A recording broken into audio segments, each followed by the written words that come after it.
how do you feel that it fits into your canon of work? Is it an album that you were kind of a one-off that you did? Just for fun, it's light, it's personal. Yeah. There's some really meaningful, deeper stuff on there, but it's also just living lightly, just simple. Yeah. Where does that fit in? Is this a really meaningful, deep album for you on a personal level, or is this something you just wanted to get off your chest? It's both. Okay. It's because sometimes the simple things are tremendously meaningful. Absolutely. It's as much of a statement of God, I think, when you're able to just enjoy a beautiful day, for example, as it is, some kind of mountaintop spiritual experience.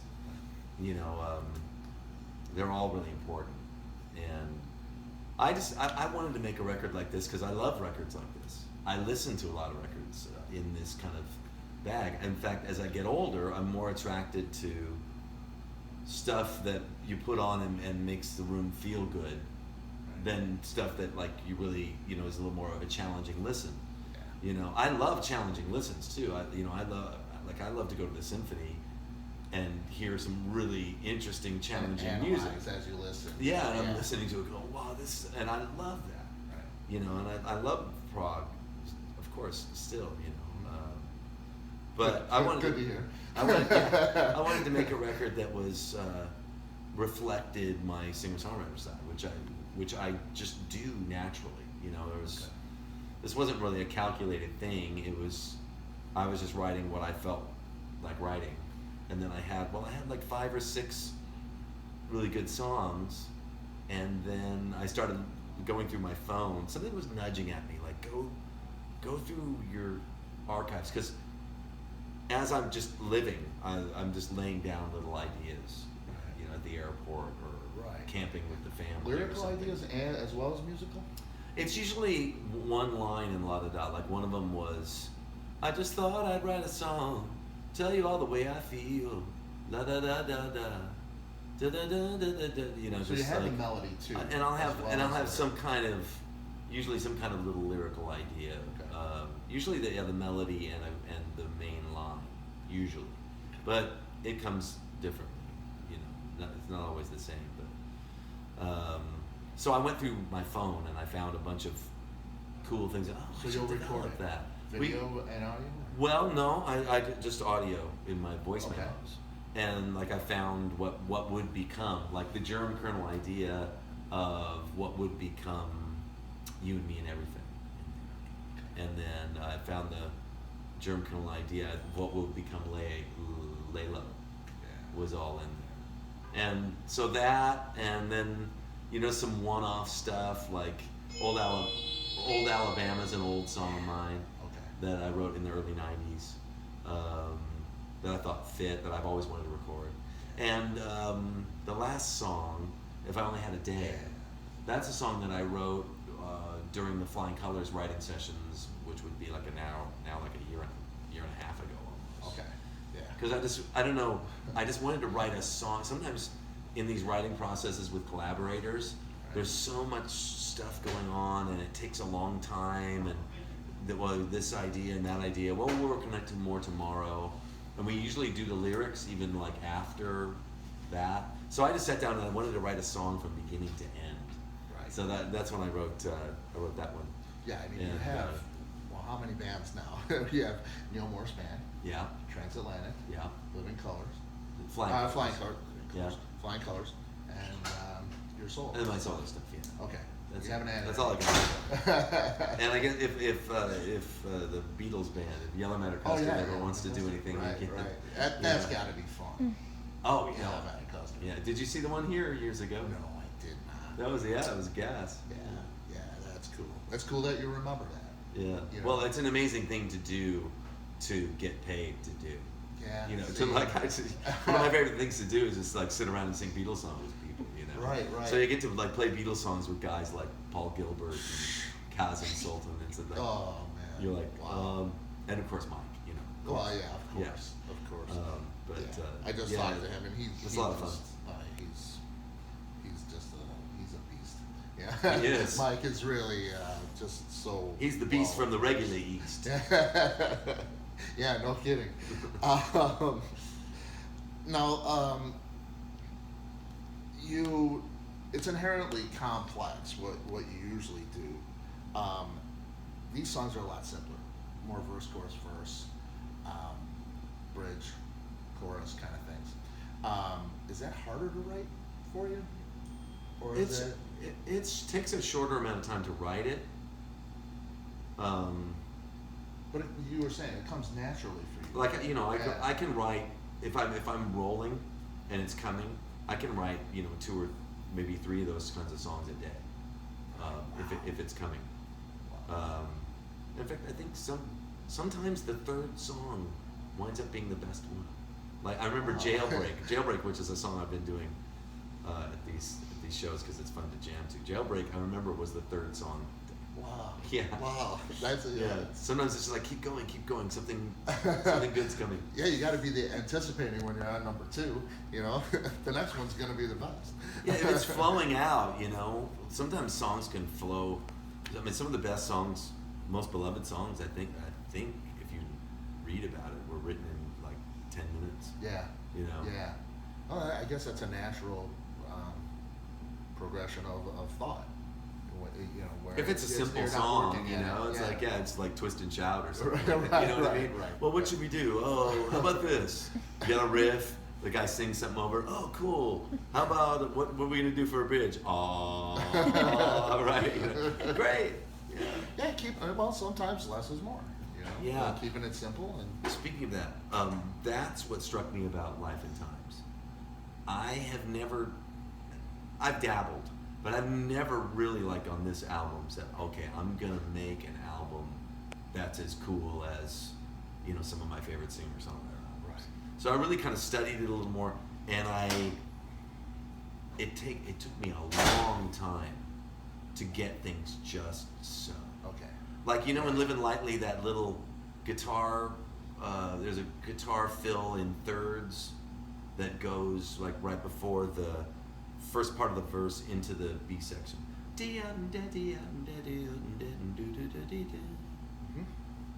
I must have spent like an hour and a half just getting the tone right, getting the feel right, getting the harmony just right.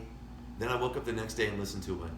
No, It's not what you're looking for. it was It's still not exactly right. It was still. Here's my challenge, because I'm used to doing stuff that's more in your face, more edgy. Getting it smooth as glass, getting it That really cascading taste that thing, cascading yes. thing, Yes. and getting it just, you know, I did a lot of different guitar solos on that, Right. but it's the challenge for me is to do less and to have it sound like I didn't try, Right. like It's nice and easy. like restraint, you know, like Right. practicing restraint. It was hard for me. Right, that's what I was thinking. Yeah. You know, because you are. It's very aggressive usually, or it's very uplifting and louder and, you know, just And out generally, there. generally music to be listened to. Yeah. Like here I Yes. am, Yes. you know. Come and get it. Yeah, this was a little more like, Yeah. you know, groove. Well, yeah. Yeah. Just, and you know, one of my favorite records of all time is Jim Croce. I love Jim Croce. Probably my favorite singer-songwriter. Yeah, he was great. You don't mess around with Jim. It's just a masterpiece to me. And I always listen. My daughter will tell you. I listen to Jim Croce on long trips. We'll take road trips. Yeah. And I feel embraced. I feel warm when I listen to it. I Yeah. sing along to it. I feel like, you know, I don't have the wheel anymore. You know, it's just it just drives me in a spiritual and emotional way. Yeah. It's very warm. Makes you feel good. It really, really It's a does. feel-good album, yeah. And it's constant, you know, and it's constant chills as I'm driving, and Mhm. I got that when I listened to this. Good, good. The That's whole what I was going record, for. It was just, Great. and I think in my review I said, you know, Jim will have the 10 and 2, Jim will have 10, you'll have 2, and you know, you guys will be driving for me. So, All right. I can see, this record doing that, and that's just Yeah. such a beautiful thing. It's so different. It really is. I did not expect that. Yeah, from you. it is. I've never done anything like it before, really. Yeah. I mean, I've done singer-songwriter albums before, but not like this one. Yeah. This one's, it's mellower.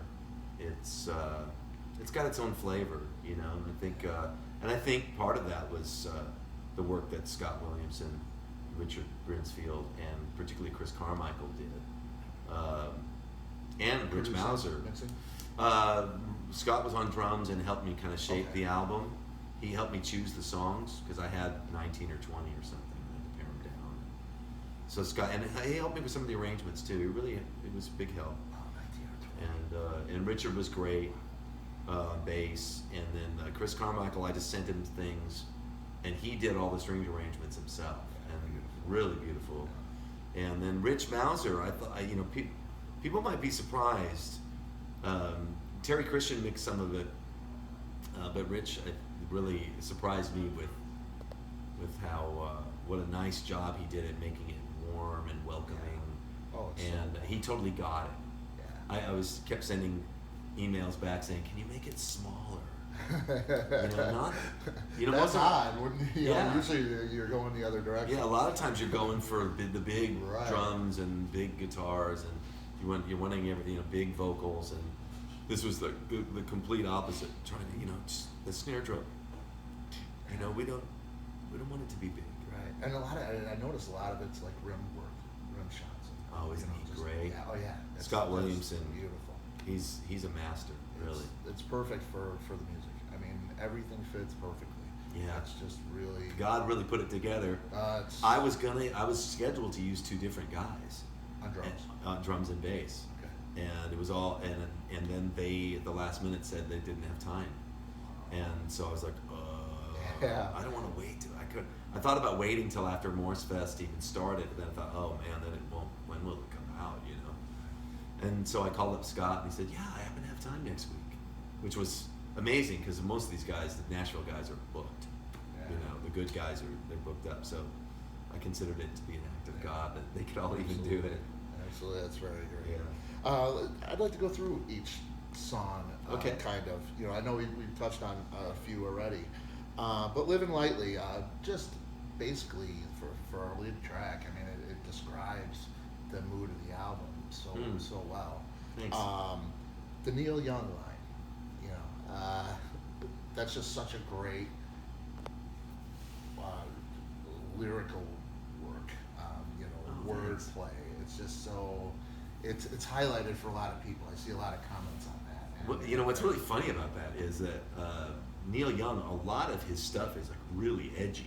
Yeah. I mean, you listen to Southern Man or something. Godfather of grunge. Yeah, right. Yeah. But I was thinking of course, the Harvest Moon albums, Right. Right. and also this album was. I have to acknowledge that it was heavily influenced by John Mayer.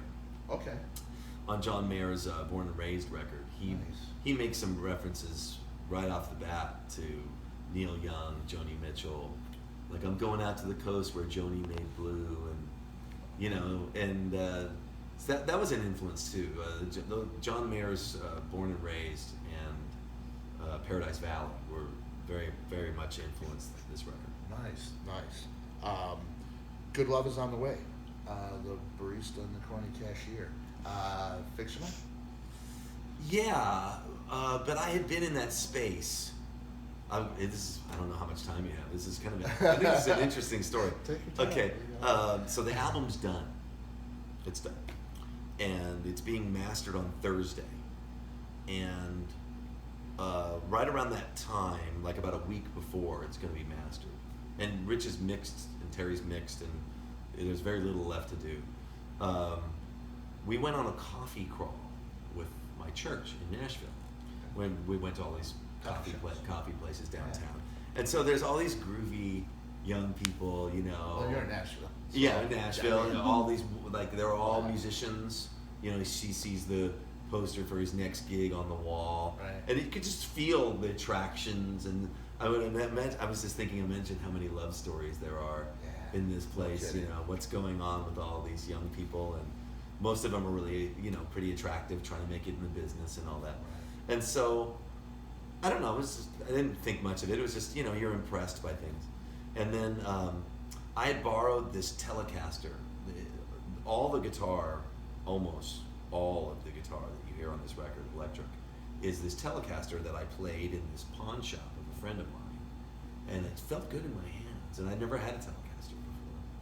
Never really played one.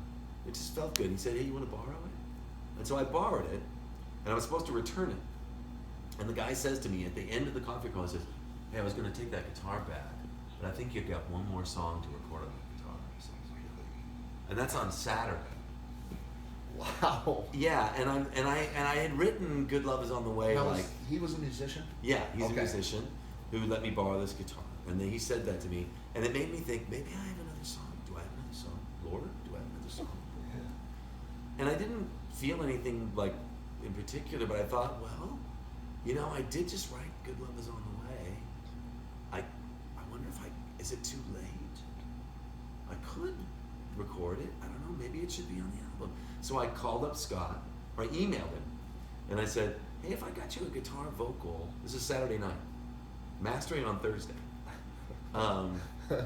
Mastering is you're completely done. Right. There's no, Yeah. That's it. That's the Final last step, step. If I got you a guitar vocal, could you put drums on this like tomorrow? And I'm thinking, wow, this would need strings. Chris Carmichael's booked for months. Anyway, Scott emails back and says, yeah, I could. So I get up in the Sunday morning early, like 7 in the morning, and I chunk out this terrible scratch, click track, guitar, vocal. He sends me back drums by like 11 a.m. Wow. Yeah. And so then I decided, well, if They I had take to really dig it. He not did. To work something up, Yeah. you know what I mean, to get it out. He was that into it, fast. and his drum track was great. And then Monday, because he has everything set up at his house, to do it. Right. So he sends me the files, and then Monday I think, well, if I spend all day and night only doing this, so now it's just drums and click, that's only keeper thing. Everything else that you hear on there, I did on Monday. And I sent it to Chris Carmichael on Tuesday morning, I think, and I said, I know it'll take a miracle, but this has to be mixed tomorrow. Now it's Tuesday. It has to be mixed tomorrow to be mastered on Thursday. I know it'll take a miracle, but I don't know, I just thought I'd send it to you. And he says, there may be a miracle in the offing. And he sends back the strings that night. Wow. And I said, Rich, do you think you can mix this tomorrow? He said, yeah, we can make it. We can do it. He mixed it on Wednesday, mastered it on Thursday. You got a good crew there, that's for sure. Yeah. Wow. Well, it just all came together too. Even That's that cool. keyboard sound, I didn't have much time, so I was like, well, it needs something sort of signature, something spacey maybe, this sort of glassy thing maybe that could be behind it. And I just pulled up a sound that I don't hardly ever use, and it's actually a synth lead sound. Okay. But it had all this delay on it, and I go, It's subtle. and I like the way the delay was, Yeah. and that's the first thing you hear on the song. Yeah. Yeah. And it's warm. Even Yeah. with that synthy kind of thing, maybe it stays in place. And it has Really, a vibe. Yeah. A lot Love with the this song. whole record, I was thinking about not the notes and all that as much as the vibe. Yeah. It's consistent. Yeah, it's very consistent all the way through. The next song, Joanna. And I've heard you say that it's one of your favorites on the album. I'm trying to think. I've read Testimony, and I don't remember a Joanna. And I'm thinking, and I did come upon something that said your son's girlfriend or lost girlfriend. Yeah. So yeah, enlighten me. Who is Joanna? What the inspiration behind that song? Just a second. Mm-hmm. I need to get the food ordered. Oh yeah. Or I won't be able to eat. Yeah, that's not good. Sorry, I apologize. No, take your time, please. I'm just texting Todd to do Please. it. Well, what happened was that was kind of a last minute or two. The bass and drum sessions were done in July. It was the last day, and I was walking in the morning, and it was bothering me that there was nothing in 3/4. It seemed to me that a singer-songwriter Gotta go album there. should have one song at least. I've had other albums where I felt like there was too many songs in 3/4, but there was none. It was kind of bothering me. And I was thinking about my son Will and his girlfriend Joanna, who are now back together and just got engaged. But at the time, she had broken up with him for like 3 months, and he's a very stoic sort of guy. Doesn't show his emotions very much, and strong sort of guy. So it was me imagining what he was really feeling, because I could tell he was sad, and he was trying not to show it. So I asked him later, how did I do? He said, well, it's a little more poetic than I would have said it, but I got it right. But yeah, so That's cool. it was really Will singing to his Wow, that's lost great. girlfriend, and That's- I knew, because I knew he felt like they were supposed to spend their lives Yeah, together. and it looks like they will. Yeah. That's great. That's great, and it's so convincing. You know, you taking on that role of him. I really enjoyed it. Very, very convincing. Worked very hard on that lyric. Yeah. That was not an easy lyric. And the It's- strings. I hope it doesn't sound like it was a hard lyric to write. No, It no, was. I mean everything's just so easy and so warm. You know, that's what I love about the record. Oh, It's great. just it flows so well. Everything. I mean, even and most of it is uplifting, light. Now he died at home is Right. pretty dark. It's Yeah, that's the definitely sad. the darker, the darkest song on the record, I would Yeah. say. So that one, and it's kind of self-explanatory, especially with the video. Yeah. But you surround that with Selfie in the Square, bookend it with Selfie in the Square, and She's Changed Her Mind. Mhm. And again, that flow from song to song, which I'm old school. I love the records. I love putting them on and hearing all the way through. Yeah. A nice flow on a record. Is, Me too. And we I don't fear get that, so I know. I much. fear that will be lost. Yeah, and I don't hear it with everything anymore, but this record does, and I say record, and I mean record. It really Right. flows like an old record. Well, that's the way we, since we grew up listening to records like that. That's what we know. That's what you strive to be, to you produce something that's like something that inspired you. Yeah. So I think that's what all of us musicians are doing. We're just trying to give back what we have loved. Yeah. And Well, so I'm yeah. so glad that you feel that way. Oh, it's Thank you. It's incredible. It really is. It's a gift in my life. It really is. Selfie in the Square. Thanks, Todd. Story of the Road. I assume. Selfie in the Square. Yeah, it's pretty much self-explanatory. Missing Sure. Yeah, I was walking around on my day off going, man, she would love this. She would love this. But it was such a beautiful day in this beautiful European city, and and Did they you have all send her a those. selfie? I did. You did? Yeah, it's in my phone. Yeah, I did.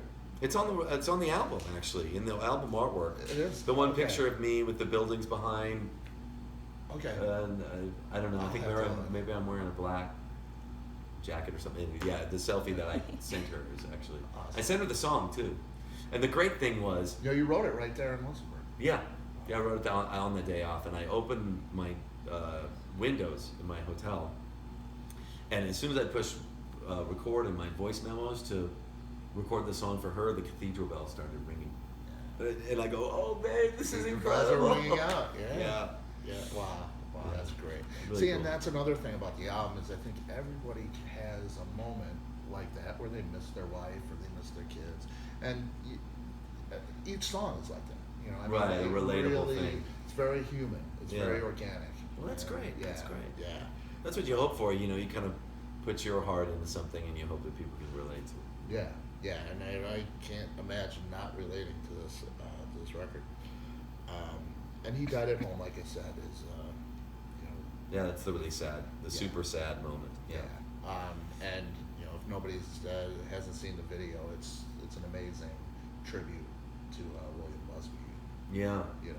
Just It was amazing that the director got his mother to send in the photos and video. It's really moving. It really, really is moving, and still, I listen to the record over and over and over now, and I still shed a tear with that song. You can't, you can't help it. It's just so deep and so meaningful. But right out of that, She's Changed Her Mind, which is really just a great kind of pop song. Any particular person or situation inspire that one? It was kind of a. Who is she? It's kind of like a James Taylor-y song to me. Yeah. You know, or I don't know, like an English James Taylor. There's something English about it To to me. Yeah, it reminded me of the like a Beatles pop. Yeah, sort of Beatley. You know, a band called Jellyfish. I don't know if you were Yeah, familiar with. Okay. yeah. It was very Beatlesque Yeah. to me. Yeah. Was that, anybody changed their mind? That one I'm not allowed to talk about. Okay. But my wife wants everyone to know it's not about her. Okay. It's about someone else that I know. Okay. Wave on the Ocean. The man, I can feel it. Man, I can feel it.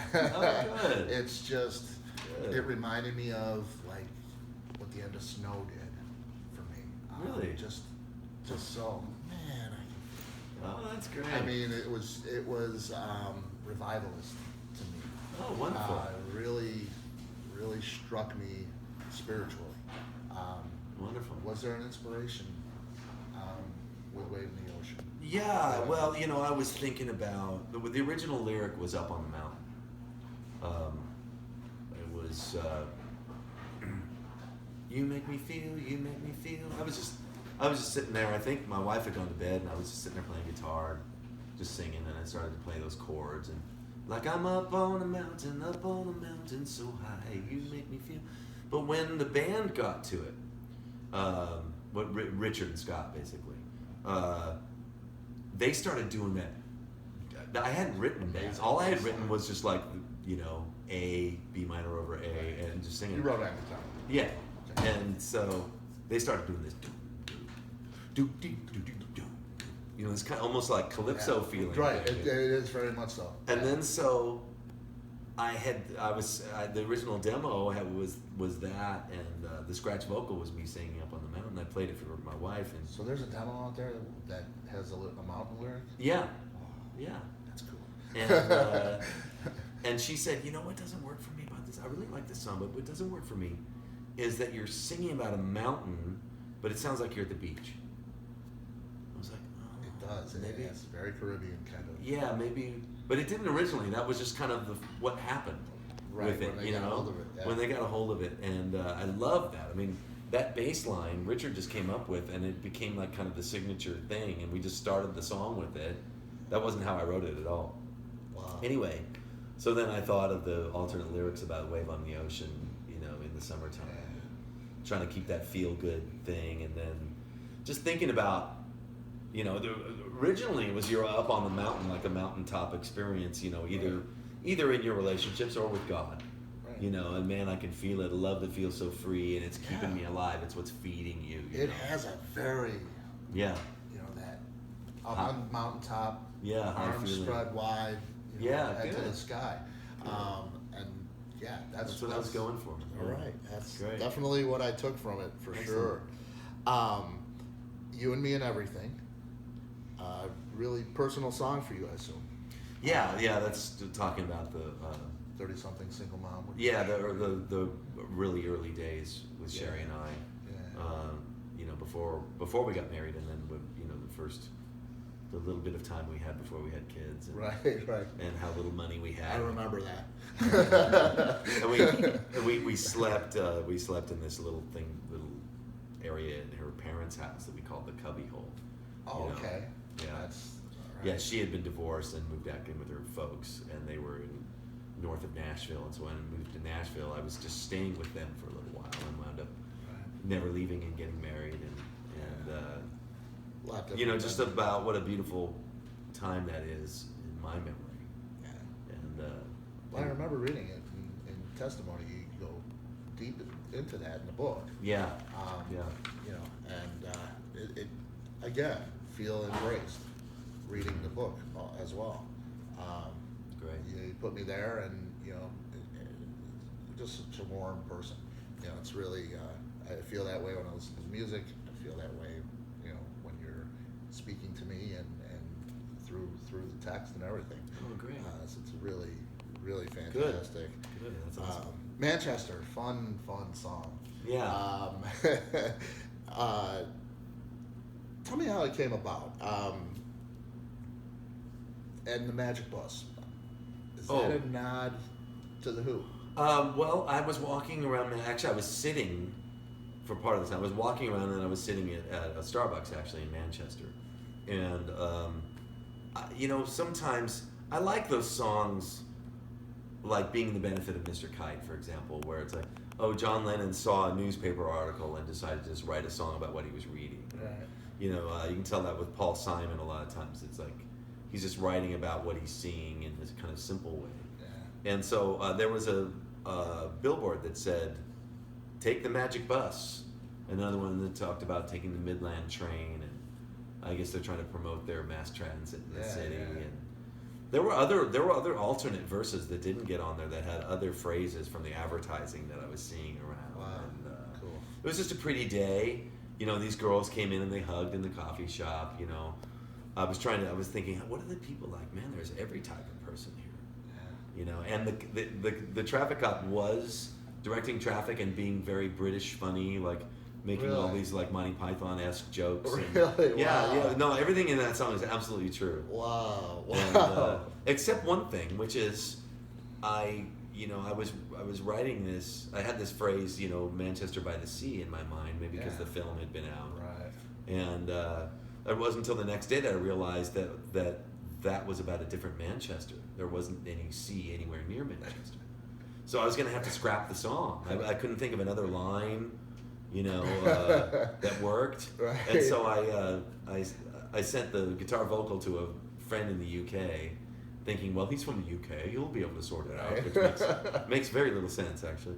And he did in like 10, 15 minutes. He sent me back all the lyrics that wind up, it's the last second verse part, and the last chorus. And that's why it says Manchester is written by me and Jeff Bailey. Okay. Yeah, I mean, that's just so great. It reminded me of, like I said, one of my favorite albums, You Don't Mess Around with Jim. Mm-hmm. And it kind of reminded me of the song, You Don't Mess Around with Jim, how it changes from Jim to Slim, if you're familiar with the song. Yeah. You know. It kind of does that same thing, Manchester by the Sea, and then Manchester has no sea. So it's like, you know, it's like, okay, you know, the song straightens itself out. If you don't know the story, I mean, it seems like it'd be just so weird. Like, it's so much he's saying fun. all through the song, Manchester by the Sea, and then at the end, Manchester not by the sea. It's like, great. What? It's great. I love it. It's one of my favorites for sure. It's Man, it's so thanks. much fun. It's It almost didn't make the record. Really? We had to cut stuff. We were trying to figure out what to cut. And I was going to ask you, you know, once we got through it, if you had to cut one, and you know, I never get an answer from a musician. They never give me the answer to this one. You know, now you're your own record company, but I mean, if you brought this into a record company and they said we can't do 12 time restraint or whatever, I want you to do 11. Which one goes? Well, I had to make that decision on the vinyl Okay. because we couldn't fit 12 on the vinyl, so I cut Old Alabama, Oh, okay. which I love. Yeah. It's really desperately hard to Yeah. cut songs because They're your you love them kids, almost. right? Yeah. You don't love them nearly as much as kids, but you love them. Right. Yeah. Yeah, so it's hard to choose. Yeah, I would imagine it is. Yeah. Lay Low. It's got to be my favorite song on the record. Really? Just Oh, because so of bad. that driving thing. Yeah. It's just, you know, Yeah, it's on the way definitely one here, to we put were on singing for to a it. drive. And it's just, it makes me so happy and so warm, and it's every day is beautiful when the song's on. You know, but today was sunshiny and everything, and I thought, there's no better song. You know, it just doesn't get any better than this. You Yeah. know, Thank and you. it's, you know, I haven't played that one live at all. all. There's Really? there's a lot of these songs I haven't played live yet. Wow. Yeah. I hear that song in the back room all the time. I'm sitting somewhere and I hear that song like all the time. Yeah. Been on the low for a while. That was one that was on my phone, lost from like 2014 or something. Yeah. Wow. Gonna find that Miracle Mile. What's the Miracle Mile? Oh well, that would be a euphemism for finding a heavenly place, finally That's what I figured. Yeah. That's what it meant to me. Gonna thought find maybe what my soul's searching for. Yeah. That stretch of road that's leads you to a better place. Yes, Yeah. amen. Yeah. And Old Alabama, you said, is an older song that you had. Yeah, I was writing country songs for a girlfriend of mine, a girl I was dating in the early '90s, long before 3 or 4 years before I was married. So, yeah, she was a country singer, and so I wrote a bunch of country songs for her. Some were really good. That was one that I always really liked, and so Love it. nice to find a home for it. Yeah, it's just an amazing female vocal too. Yeah, Julie Harrison's voice is just lovely. Yeah, it's really, and it reminded me, your vocal on it reminded me of Don Henley. Oh yeah. That when you first kick Cool. in, it's kind of a what's the song that Henley did with was it Stevie Nicks? Yeah. Leather and Lace, maybe. Yeah, like you in the moonlight. Yeah, I can see that. Yeah. Yeah. When it first kicks in, it's wow, that's got a real Henley kind of soul to it too. Oh, cool. Yeah, it's really Thank great. you. Mm-hmm. If I Only Had a Day sounds really personal. Yeah. And you sing about calling your brother Mm-hmm. that you don't see Yeah. and asking him to forgive you. Can you elaborate on that? At that time, one of my brothers and I were having trouble, and we weren't really talking. And another friend of mine was also having trouble with his brother at that time, and so it was just on my mind.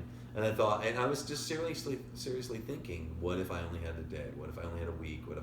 What would I actually do? And so yeah, it was a very real thing, And even though I don't know, I think the right thing to do, even if you haven't felt like you've really done anything wrong, the right thing to do is say, hey, if I've done anything to hurt you, please forgive me. I didn't mean to. Whatever. That's it what is, I mean. Let's just get this out of the way. Yeah, Love each other. it's just trying to get. I really want to be reconciled. Yeah. Especially because I only have a week to live. Yeah. Wow. And I take it your brother and yourself are Yeah. well. Yeah. Good. Yeah, Good. we've been talking. I just talked to him last week. Fantastic. It's not my brother Alan. I would hope not. Yeah. You've done quite a bit with Alan. Yeah. You see him quite often, I would imagine. I love the line. Each day is the first or your last day on earth. No one's promised tomorrow. Right. That really spoke to me, especially the whole song, but that particular part. The song kind of just silences out, and it's so highlighted to me. That lyric, and it means a great deal. Yeah, one reviewer said that they thought it was a sad note, rather a somber note to leave the album on. I guess because you're talking about dying. But I didn't feel that way. I thought I wanted to leave the album with something poignant, which is like, hey man, You're gonna take care of everything. Yeah, That's what yeah, I mean. and seize the day, man. Yeah, and it's a philosophical lyric right there. I mean that just put an end to it on a good note for me. Good. Good. Yeah, I can see where that's what I thought it was, but yeah. It kind of winds up everything. I think if you only had a day, take care of everything and make sure you went out well. Yeah, and that's a fitting ending for me. Will we see another record like this? You had how many? 19 songs?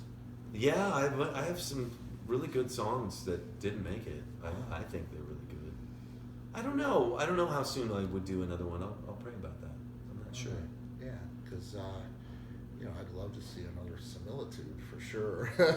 Right, sure. I mean that's in the wheelhouse. We all would, for right? sure. Yeah. Man, There's only one Similitude. That is the magnum opus right there. I mean, Oh, thank you. yeah, it's wow. Yeah, what a band.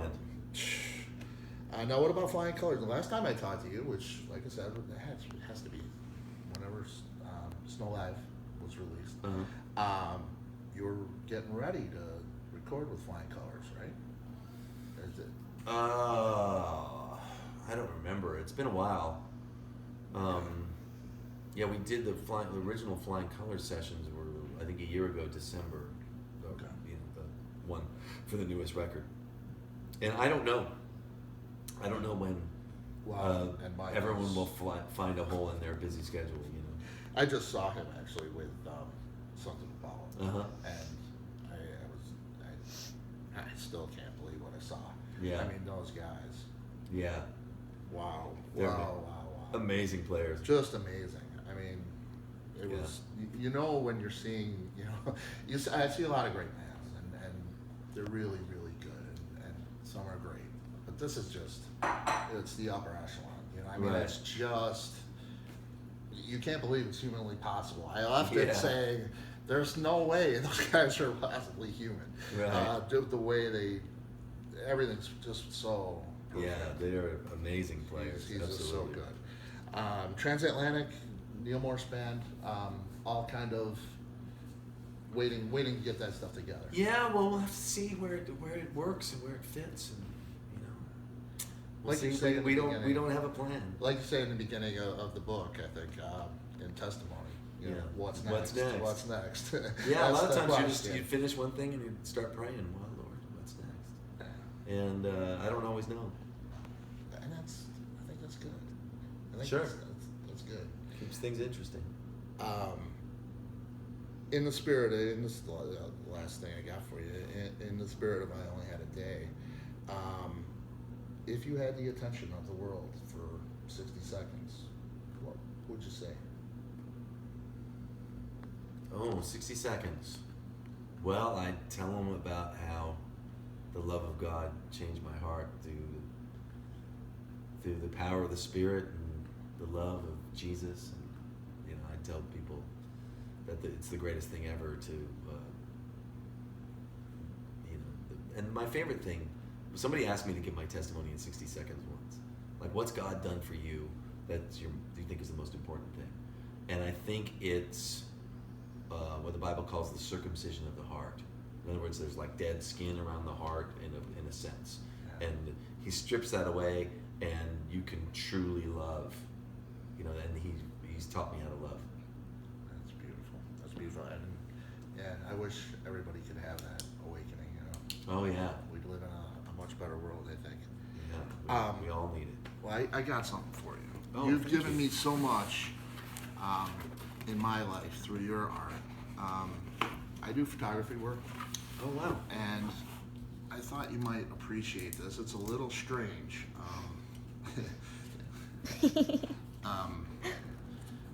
I was in Spain, Okay. okay, and I got off the tour bus. It had been raining all day. We were on a 4-hour drive about. And I stepped foot off the tour bus. It wasn't a great time. I was tired. This tour bus rained all the time. It was just a somber kind of feeling. I wanted to see this foreign land. And I got off, and the rain had stopped. The sun was shining, and I looked down, and that's what I saw. Which Wow. said to me, it was a tap on the shoulder from my higher power, Yeah. And there's some That's really garbage cool. there. Uh-huh. There's puddle and muck, but in that is a beautiful life Yeah. with that leaf.